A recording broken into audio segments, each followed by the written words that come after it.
દાદાગીરીનો કાળો ખેલ। ધમકીને ઢોરમારથી તૂટી ગયેલા યુવકે કેનાલમાં ઝંપલાવી મોતને કર્યું વાલું। સીસીટીવી દ્રશ્ય સામે આવતા પંથકમાં રોષ। ઠાકોર સમાજ અને પરિવારજનોની કડક કાર્યવાહીની માંગ। ભારે દબાણ બાદ બે માથાભારે શખ્સો સામે નોંધાયો ગુનો। થરાસરમાં ખુલ્લેઆમ ચાલતી દાદાગીરી અને માથાભારે શખ્સોની ધાકધમકી એક નિર્દોષ યુવકની જિંદગી છીનવી લીધી હોવાની કરુણ ઘટના સામે આવી છે। ધમકીઓ, જાહેર અપમાન અને અમાનવીય ઢોરમારથી માનસિક રીતે તૂટી ગયેલ યુવક અંતે જીવ બચાવવાનો કોઈ રસ્તો ન દેખાતા કેનાલમાં ઝંપલાવી મોતને વહાલું કરવા મજબૂર બન્યો। આ ઘટનાના સીસીટીવી દ્રશ્ય બહાર આવતા સમગ્ર થરાદ સહિત આસપાસના પંથકમાં ભારે આક્રોશ ફેલાઈ ગયો। પ્રાપ્ત વિગત મુજબ થરાદના ચામુંડાનગરમાં રહેતા શ્રવણ ઠાકોરને મોન્ટુ મહારાજ નામનો શખ્સ લાંબા સમયથી અંગત અદાવત રાખી ધાક ધમકી આપી હેરાન કરતો આરોપ છે કે શ્રવણને અવારનવાર અપમાનિત કરવામાં આવતો તેમજ પોતાની ઊંચી ઓળખાણ હોવાનું કહી ભયનો માહોલ ઊભો કરવામાં આવતો।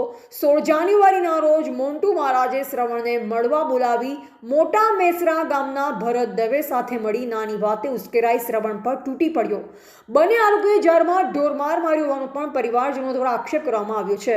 માત્ર એટલું જ નહીં, આરોપીએ એક અઠવાડિયું રાહ જોત અને ગધેડા પર બેસાડી આખા થરાદમાં ફેરવીશું, જિંદગી જીવા લાયક નહીં રાખે જેવી ભયાનક ધમકી આપી શ્રવણને સંપૂર્ણ રીતે ભયભીત કરી દીધો હતો। સતત ધમકી અને અપમાનથી માનસિક રીતે ભાંગી પડેલ શ્રવણ ઘટના બાદ એક સાથી યુવક સાથે ઘરે જવા નીકળ્યો, પરંતુ રસ્તામાં અચાનક એક્ટિવા પરથી ઉતરી દોડતો નજીકની કેનાલમાં ઝંપલાવી દીધું હતું। ઘટનાની જાણ થતાં જ ફાયર બ્રિગેડ અને પોલીસ દ્વારા શોધખોળ હાથ ધરવામાં આવી, પરંતુ 4 દિવસ સુધી યુવકનો કોઈ અતોપતો મળી શક્યો નહોતો। અંતે ગઈકાલે લુણાલ ગામના પુલ પાસેથી શ્રવણનો શવ મળતા સમગ્ર મામલો વધુ ગંભીર બન્યો।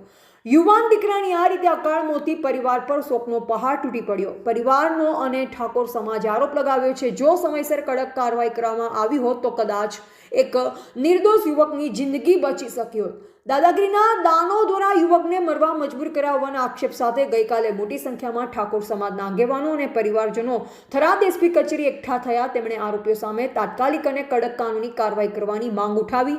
ભારે જન દબાણ અને રોષ બાદ મોડી રાત્રે થરાદ પોલીસ મથકે મોન્ટુ મહારાજ અને ભરત દવે સામે ગુનો નોંધવામાં આવ્યો હોવાનું જાણવા મળ્યું છે।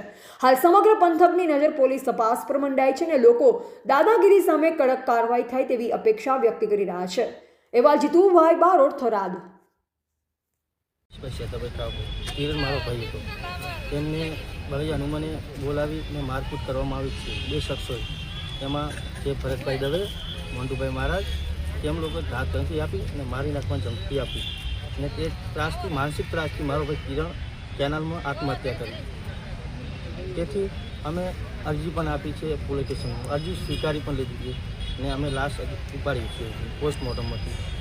ન્યાય મળે એના માટે અમે માંગ કરીએ છીએ અને એમનો ભરતભાઈ દવે અને મોન્ટુભાઈ મહારાજની બજાર વચ્ચે વરઘોડો કાઢો એ માંગ પણ અમે કરીએ છીએ, જેથી કોઈને આવી ઘટના બીજીને ના ઘટે એના માટે અમે ફૂલ માંગ કરીએ છીએ।